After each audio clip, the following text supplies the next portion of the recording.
दोस्तों, बचपन से लेकर अभी तक हमें कुछ ऐसी बातें सिखा दी गई है, बल्कि हमारे दिमाग में बिठा दी गई है, फिट कर दी गई है, जिसका कोई मतलब ही नहीं है। और ये बातें हमें हमारे स्कूल में, हमारे घर पर, बल्कि हर जगह सुनाई देती है। तो वो कौन सी बातें हैं, कौन सी ऐसी बात की मैं बात कर रहा हूँ, वो आपको इस कहानी में सब कुछ समझ में आ जाएगी।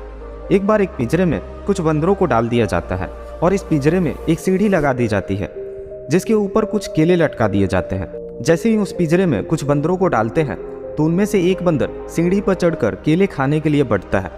लेकिन जैसे ही वो सीढ़ी पर कदम रखता है तो उन सभी बंदरों पर ठंडा पानी डाल दिया जाता है, जिसकी वजह से वो बंदर नीचे आ जाता है। फिर उसके बाद एक दूसरा बंदर कोशिश करता है। वह जैसे ही सीढ़ी पर कदम रखता है तो फिर सभी बंदरों पर ठंडा पानी डाल दिया जाता है और वो बंदर भी नीचे आ जाता है। तो धीरे धीरे कर सभी बंदरों को यह बात समझ में आ जाती है कि सीढ़ी के ऊपर चढ़ते ही हमारे ऊपर ठंडा पानी डाल दिया जा रहा है। फिर कुछ देर बाद उस पिंजरे में से एक पुराने वाले बंदर को निकालकर नए वाले बंदर को डाल दिया जाता है। वो नया वाला बंदर जैसे पिंजरे में जाता है तो उसे केले दिखते हैं और वह बंदर केले खाने के लिए सीढ़ी पर कदम रखने वाला होता है कि सारे बंदर मिलकर उसकी पिटाई कर देते हैं।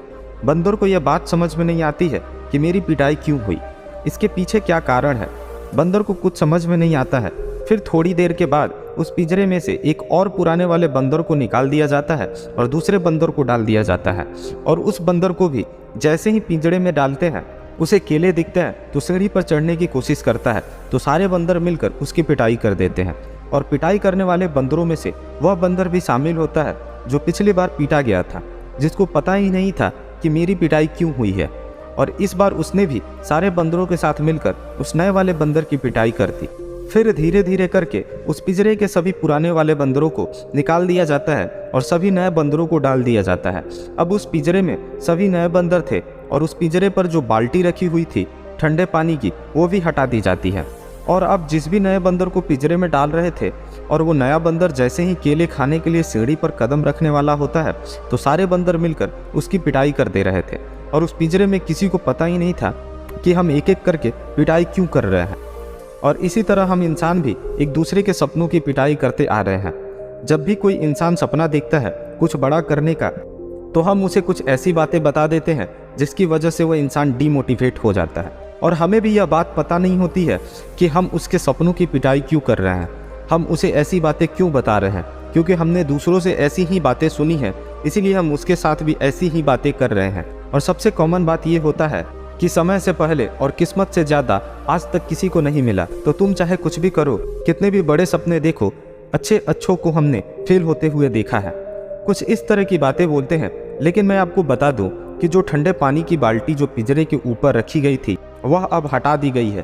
पहले का समय बहुत अलग था और अभी का समय बहुत अलग है। और अगर कोई इंसान बड़ा सपना देखता है, कोई आइडिया आता है, तो हर उस इंसान को सिर्फ अपने दिमाग की बात सुननी चाहिए और हिम्मत नहीं हारनी चाहिए। जिसमें हिम्मत होती है ना, वो सारे बंधनों से निपटकर उसी के ऊपर चढ़कर अपना सपना पा लेता है। इसी तरह जितने भी ये सारे डिस्ट्रक्शन हैं, जितनी ये लोगों की बातें हैं, जो वे लोग आपसे बातें करते हैं, उन सबको साइड में करो यार और अपने काम पर फोकस करो। अपने लक्ष्य की सीढ़ी पर चढ़ते रहो, एक दिन आपको सफलता जरूर मिलेगी। पहले का समय गया, जो समय गया उसे भूलो और अभी अब के टाइम में जियो। और यह मत सोचना कि यह दुनिया क्या कहेगी। कर गए तो एक दिन यह दुनिया तुम्हें देखेगी। और आप अगर इस चैनल पर पहली बार आए हैं तो चैनल को सब्सक्राइब कर दीजिए, क्योंकि मैं ऐसे ही मोटिवेशनल स्टोरी लाते रहता हूँ। और वीडियो पसंद आई तो लाइक एंड शेयर करें। Thank you, thanks for watching.